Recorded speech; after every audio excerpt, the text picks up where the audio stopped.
हमारी आज की कहानी है राजकुमारी 100 बरस तक सोती रहेगी। बहुत समय पहले की बात है। किसी राज्य में एक राजा राज करते थे और वह एक दयालु और न्यायप्रिय राजा थे। उनके राज्य में प्रजा बहुत सुखी और संपन्न थी। एक दिन राजा अपने सैनिकों के साथ वन विहार करके सायंकाल वापस लौट रहे थे कि अचानक उनकी नज़र एक बेरिया के झाड़े पर पड़ी। उन्होंने देखा कि उसमें एक परी उलझी हुई है और उसके पंख खून से लहूलुहान हुए पड़े हैं। राजा उसके पास गए। उन्होंने अपने सैनिकों की मदद से उसको बेर के झाड़े से निकाला और उसका प्राथमिक उपचार भी कराया, जिससे परी को थोड़ी राहत हुई। और परी ने बताया कि मैं और मेरी सभी सखियां पृथ्वी लोक पर विचरण करने के लिए आए थे और जब हम वापस जा रहे थे तो वह आगे निकल गई और मैं यहाँ इस बेर के झाड़े में उलझ गई। मैंने काफ़ी प्रयास किया परंतु यहाँ से निकल ना सकी। महाराज, आपका बहुत बहुत धन्यवाद। आप एक दयालु राजा हैं और मैं आपकी इस दयालुता से बहुत प्रसन्न हूँ और मैं आपको ये आशीर्वाद देती हूँ कि अब से 1 बरस के बाद आपके यहाँ पे भी एक परियों सी खूबसूरत राजकुमारी जन्म लेगी। इतना कहकर परी अपने लोक को चली गई और राजा प्रसन्नतापूर्वक अपने महल आ गए। परी के कहे अनुसार ठीक 1 बरस के बाद राजा के यहाँ एक सुंदर पुत्री ने जन्म लिया और राजा ने उसके नामकरण संस्कार में एक भव्य भोज का आयोजन किया, जिसमें राजा ने सभी राज्य के राजाओं को न्योता दिया और राजा ने परियों को भी न्योता दिया। जब राजकुमारी का नामकरण संस्कार हो गया तो सभी तरफ दावतों का दौर शुरू हो गया और परियां भी आईं और सभी ने अच्छे अच्छे पकवानों का आनंद उठाया और राजा ने काफ़ी अच्छे अच्छे प्रोग्राम कराए थे, सभी का आनंद उठाया। लेकिन कुछ देर बाद ही एक अनहोनी हो गई। एक बूढ़ी परी, जिसे राजा न्योता देना भूल गए थे, वह गुस्से में तमतमाती हुई आई और उसने राजकुमारी के सिर पर हाथ रखकर उसे ये श्राप दिया कि जिस राजकुमारी के जन्म पर तुम इतना ज़्यादा प्रसन्न हो और इतने भव्य भोज का आयोजन किया है, लेकिन तुम मुझे भूल गए हो, मेरा तिरस्कार किया है। मैं इसे श्राप देती हूँ कि जब यह 18 वर्ष की हो जाएगी तब इसकी मृत्यु हो जाएगी। यह बात सुनकर राजा और रानी बहुत रोए और उन्होंने परी से बहुत ज़्यादा विनती की, आप हमें हमारे गुनाह के लिए क्षमा करें और हमारी पुत्री को जीवन दान दें। राजा रानी के दुखी होकर विनती करने से बूढ़ी परी का हृदय पसीज गया और उसने कहा कि जब राजकुमारी 18 वर्ष की होने वाली होगी तभी इसके हाथ में कोई नुकीली वस्तु चुभेगी, जिसके प्रभाव से इसकी मृत्यु होनी थी मेरे श्राप के अनुसार।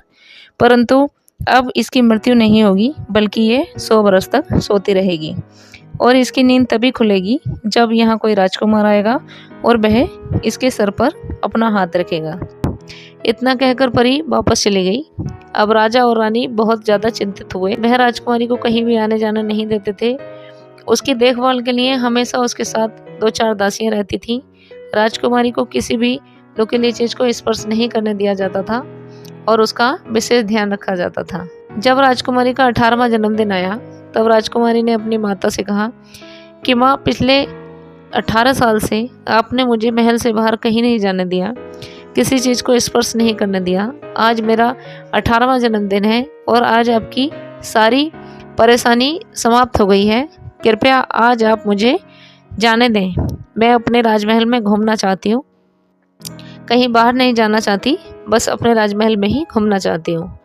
रानी ने भी सोचा कि परी का श्राप शायद ख़त्म हो चुका है, क्योंकि राजकुमारी 18 वर्ष की हो गई है और रानी ने उसको इजाज़त दे दी कि ठीक है, महल से बाहर कहीं नहीं जाना और किसी चीज़ को नहीं छूना है, तुम महल में घूमने जा सकती हो। जब राजकुमारी महल में घूमने लगी तो वह अपने महल की चीज़ों को देख देख के बहुत ज़्यादा प्रसन्न हो रही थी, क्योंकि उसे कभी भी ज़्यादा बाहर जाने की इजाज़त मिली ही नहीं थी और उसने अपने राज्य की किसी भी सुंदर चीज़ को ज़्यादा अच्छे तरीके से देखा ही नहीं था। राजकुमारी घूमते घूमते एक कक्ष में जा पहुंची। उसने देखा कि वहाँ एक बूढ़ी महिला चरखा काट रही है। राजकुमारी उसके पास पहुंची, उसको प्रणाम किया और कहा कि बूढ़ी माँ, क्या मैं आपसे यह सीख सकती हूँ? बुढ़िया ने कहा कि ठीक है, आप देख लीजिए करके। राजकुमारी ने जैसे ही चरखा घुमाया उसके हाथ में चरखे का तकुआ चुभ गया।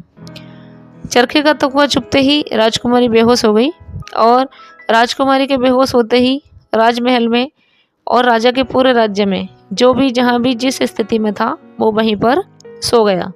पूरा राज्य सो गया। राजा के राज्य का प्रत्येक जीव जंतु सब जहाँ जिस स्थिति में थे सभी सो गए।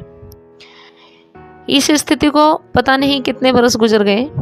एक बार एक राजकुमार जब वहाँ से गुजरा तो उसने देखा कि यहाँ पर एक महल जान पड़ता है, परंतु यहाँ पर बड़े बड़े पेड़, घास फूस, झाड़ झंकाड़ इतने ज़्यादा हैं कि ऐसा लगता है कि जैसे ये जंगल ही है। राजकुमार सभी झाड़ झंकाड़ को काटता छांटता आगे बढ़ता जा रहा था और आगे बढ़ते बढ़ते वह उस कक्ष में पहुंचा जिस कक्ष में राजकुमारी सोई हुई थी। सोती हुई राजकुमारी इतनी अधिक सुंदर लग रही थी कि राजकुमार उसे देखता ही रह गया और उसने धीरे से जैसे ही उसके सिर पर हाथ रखा, राजकुमारी ने आंखें खोल दी। राजकुमारी की आंखें खोलते ही राजा के राज्य के सभी जीव जंतु, खुद राजा, सैनिक सब लोग जाग गए और राजा को, रानी को, सबको इस वाली बात का एहसास हुआ कि वह सो गए थे। लेकिन किसी को भी ये नहीं पता कि उन्हें सोए हुए कितने बरस बीत गए हैं। दरअसल उन्हें सोए हुए पूरे 100 बरस बीत गए थे।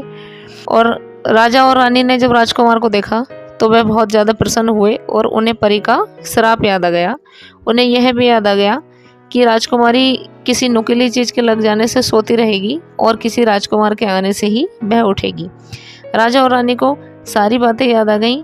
राजा रानी ने अपने महल के पूरे झाड़ झंकाड़ और घास फूस साफ कराई और राजकुमारी का पूरे विधि विधान पूर्वक उस राजकुमार के साथ विवाह कर दिया और सब खुशी से रहने लगे।